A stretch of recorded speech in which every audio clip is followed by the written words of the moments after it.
Hi there and welcome to Gaining Vision. I'm Melanie. This week marks a very important week here in Canada. It's known as Accessibility Week, formerly known as National Access Awareness Week. But before I get into that, please don't forget to subscribe to the channel, like, and share.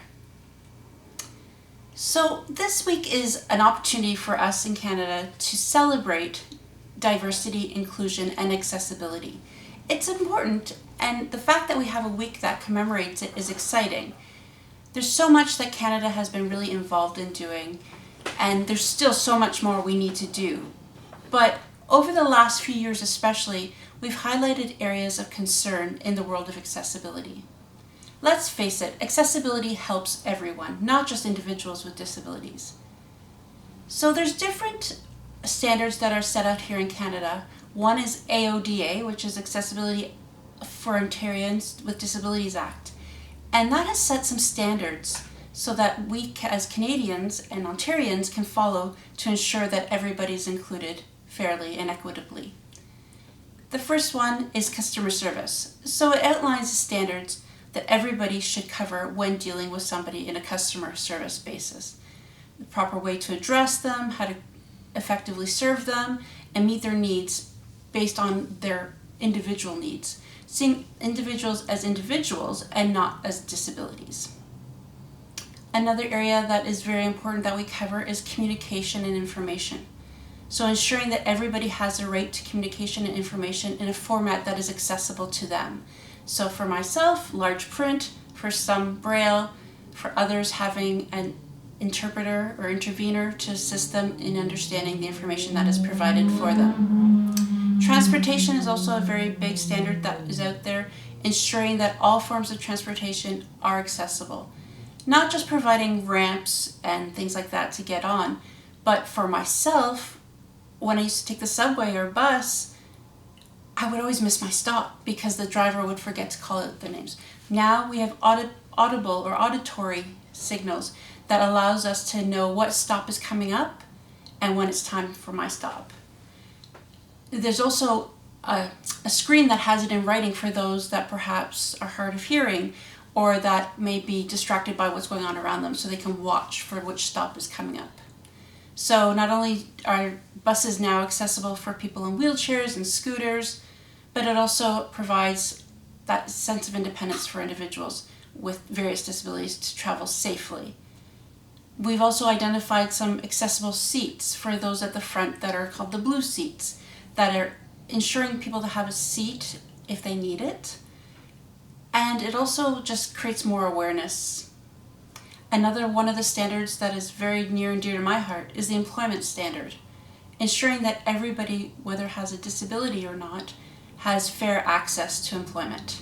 That starts from the beginning when you're recruiting people, making sure that the job descriptions and ads are accessible, ensuring that the recruitment and interview processes are accessible, and ensuring that once you are in fact hired, that you're being accommodated in the way that you need, whether it's the equipment you need, computer software, extra time, that sort of thing, or flexible hours.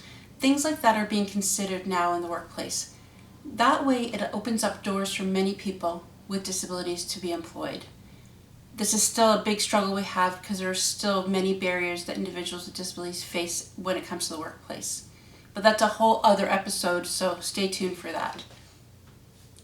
The built environment seems to be what a lot of people are focusing on, and that is ensuring that there are ramps, there's tactile things for people with vision loss that may be able to feel when there's a curb or a cutaway. But it also means wayfinding, or there's a button to open the doors. I think with the built environment, a lot of times we really look at individuals in wheelchairs and scooters. But the fact of the matter is there's so much more to it. When you get to an elevator, you push the button. But when you get on an elevator, if you can't see the number of the button you're pushing, or you can't hear what floor you're stopping on, it causes extra problems. So ensuring that we have talking auditory elevators as well as Braille on each floor and on the panel with the numbers. There's so many things in the built environment, and a lot of buildings are older buildings and therefore fall under that pretense that they don't have to be accessible because it's expensive to accommodate and make those changes. So there's a lot of programs like the Stopgap Foundation who provides removable ramps to help get into storefronts and things like that. So we have come a long way, but yet we are still far, far away from where we need to be, because really, truly, accessibility has become an afterthought. But we really need to make it the norm. We have to ensure that when the design of buildings, in the designs of programming, in the designs of any policies or procedures, that we're including the thought of accessibility and inclusion and diversity from the very beginning, from the ground level up.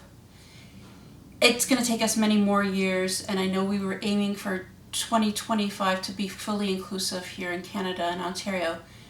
I'm not quite sure we're going to make it there, but I will say we have come leaps and bounds since I have acquired my disability. Now, I know worldwide there's so many countries that are far ahead of us, but then there's others that are still behind us.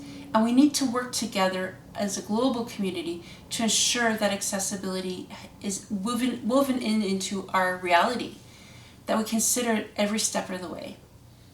So in Accessibility Week, I encourage you all to read about all the great accomplishments, the stories of how we can get involved in our communities and make it accessible.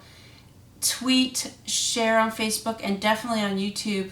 Subscribe to any station channel that is important to you, that has something good to say, and share and like. The more that we have a presence on social media about accessibility, inclusion, and diversity, the better our world will be every day, not just 1 week a year. But to all Canadians, happy Accessibility Week. Stay tuned for more. Until next time, don't forget to subscribe to the channel, like, share, and I'll see you there.